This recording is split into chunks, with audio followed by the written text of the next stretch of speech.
is the kind of life and attitude most of us bear, although all of us point fingers at the other person whenever there is a problem. So it's not the time to point fingers, my friends.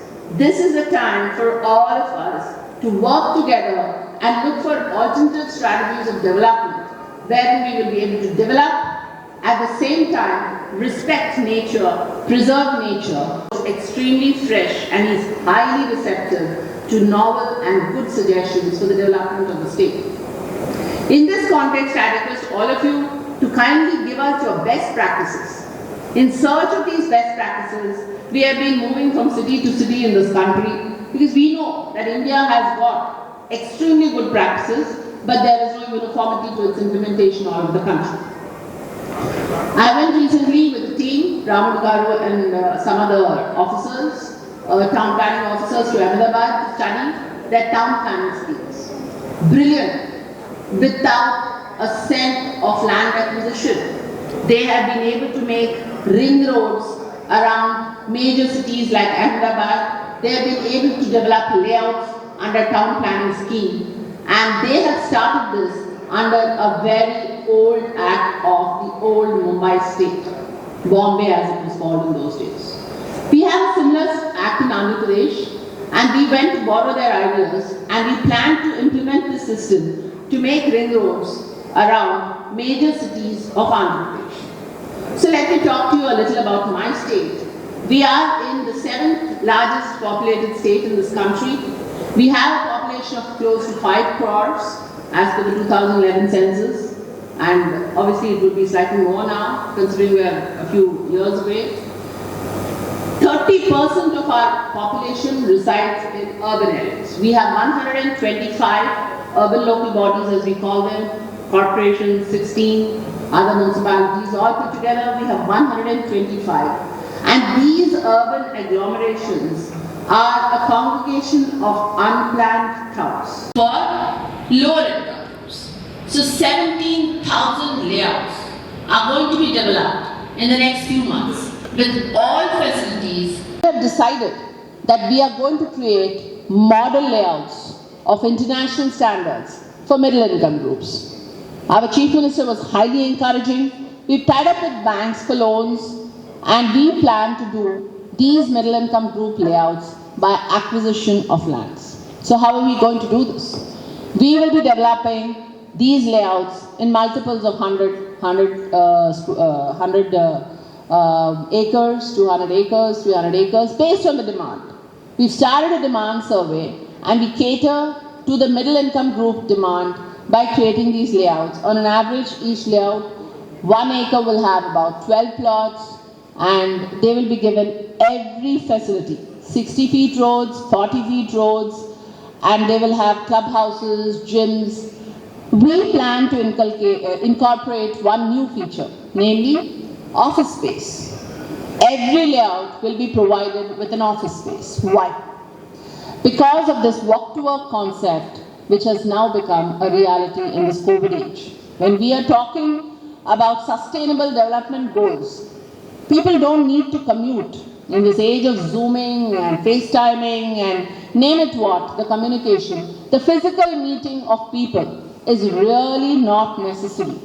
Long commutes and people going in congested trains and metros, contracting diseases is really not required. Ultimately, what is important is getting the job done. So, against this background, we plan to have walk-to-work concept in these middle-income group layouts.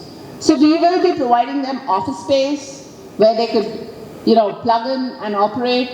They don't have to commute long distances. Within the layout itself, they will have an office space, and slowly the industry will also gear up to accessing these office spaces online. This is the type of middle-income group layouts we conceive. On each acre, we plan to spend close to about 50 to 70 lakh rupees for development of that acre. All put together, for example, we do a layout of about 100 acres.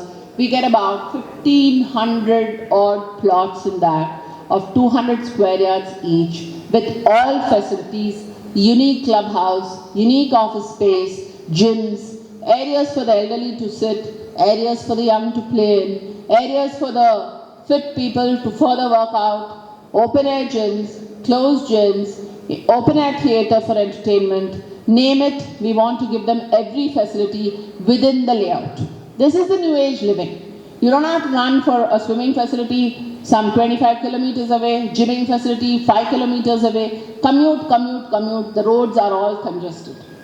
So we need to provide you facilities at the doorstep, and this is what we plan to do all over the state of Andhra Pradesh.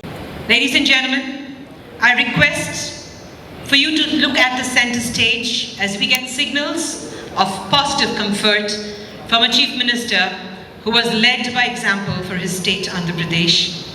May I now request our chief guest for this morning's inaugural function to give his inaugural speech, presenting, ladies and gentlemen, Shri Y.S. Jagan Reddy, Honorable Chief Minister, Government of Andhra Pradesh.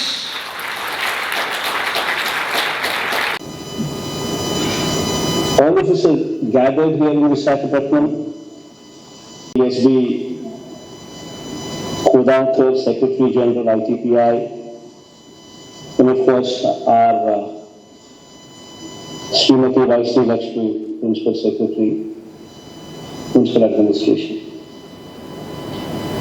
In fact, the purpose of this summit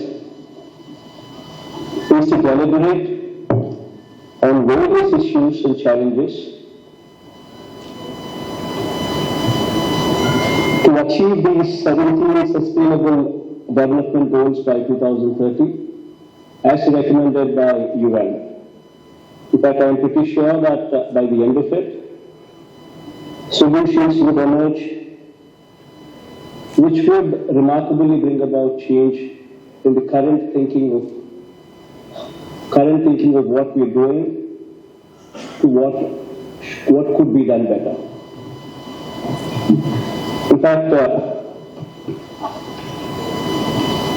for today's conference, the very apt theme of Sustainable Development Goals in the context of COVID-19, which has been chosen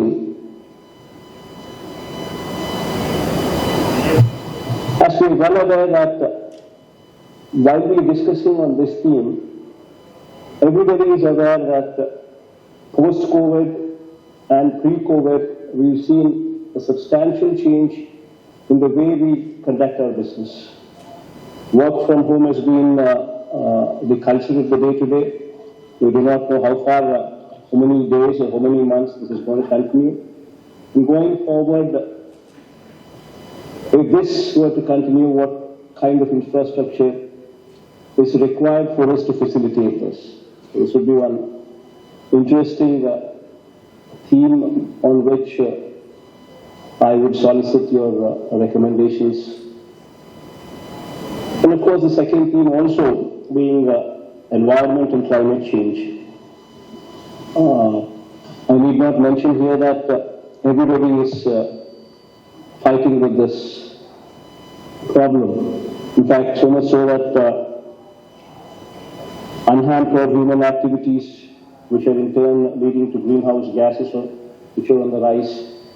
Global CO2 level has also been increasing at alarming levels. And it would be very interesting from the standpoint of what are the things that we could do to bring about certain changes in this regard.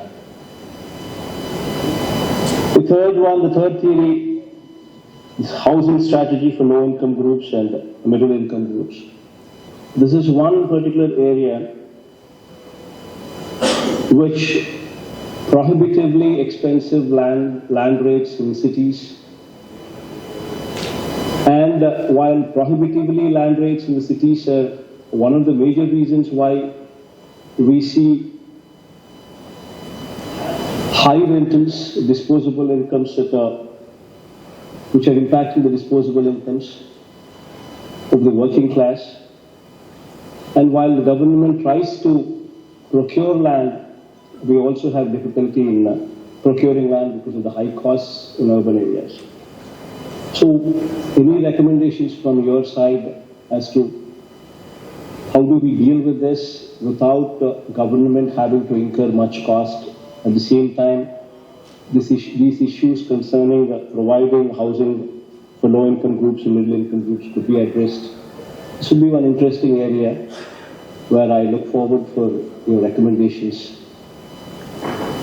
And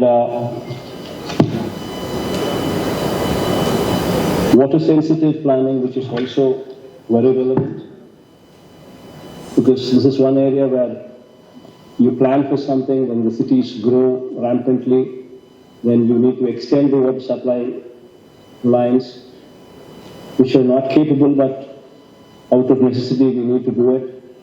And while we deal with informal residential areas, which in today's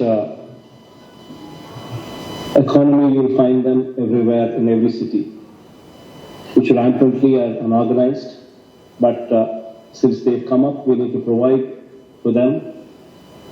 And it's very important as to have a strategy as to how can we do this in the best possible way. Definitely see that the city of Destiny is also made one of the model cities of our state.